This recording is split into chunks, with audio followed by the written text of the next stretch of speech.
Good morning, my friends. Rich Lohman here with your woohooing thought of the day. And it's going to be a great day. Great day. Wednesday, January 13th. Excited to be with you all, see you all, and just have a good conversation on increasing your commitment. Obviously, we're early in the year. And so we want to talk about hope. Hope has three requirements: that you have goals, you have willpower, and you have way power. And my desire is to continue to share hope and add value to each and every one of you around the theme of helping you live your best life. So, increasing your commitment is going to be today's conversation. And Vince Lombardi said, the quality of a person's life is in direct proportion to their commitment to excellence, regardless of their chosen field of endeavor. So what is your commitment to excellence? Good morning to Tracy. Good morning to Peter. Good morning to Ken. Good morning, Jennifer. Good morning, Kim. Good morning, Chad. Gosh, you guys are all up and at 'em. Good morning, Rochelle. Early. Good morning, Chris. Good to see you in here. Vince Lombardi said the quality of a person's life is in direct proportion to their commitment to excellence, regardless of their chosen field of endeavor. I could keep going on and on with that one, regardless of their circumstances outside of themselves, regardless of, as a matter of fact, let's just talk about it. John Maxwell once said that there are no half-hearted champions. So let's talk about commitment. Commitment usually is discovered in the midst of adversity. And I know that each and every one of us on a daily has adversity. There's ups, there's downs, there's ins, there's out, there's challenges, and there's joys. So every day we have some sort of adversity. We just seem to have a significant amount of adversity right now. Maybe because our standards are lower than they should be, maybe because our commitment is lower. But commitment is usually discovered in adversity or in the middle of it. Commitment does not depend on your gifts, my gifts, your abilities, my abilities. There are things that I know about myself and self-awareness that I am good at, but my commitment has nothing to do with what I'm good at. And the same goes for each and every one of us. So your commitment is something different than your gifts and abilities. Commitment comes as a result of choice, not circumstance.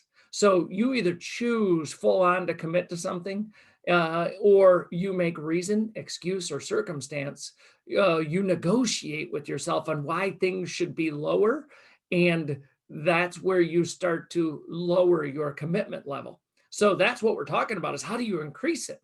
Well, that's a choice. That's my choice to go after my year of hope, my big, hairy, audacious goals. Commit to them full on. I'm learning things every day. I'm failing miserably every day, but it does not change my commitment. The fourth thing that we can say is commitment lasts when it's based on values. Commitment lasts when it's based on values. Now, listen, I did a webinar, a free webinar. If you guys want it, just comment below, send me the free webinar, or private message me, and or I'll put the link in here to a place that you can get the free webinar. But it's on how to do a life audit. And part of how to do a life audit is about understanding your values, defining your values. Because here's the thing, our values will define, how we operate in our character. And our character, to a large degree, helps us to frame our world. And therefore, it goes all the way out to goals.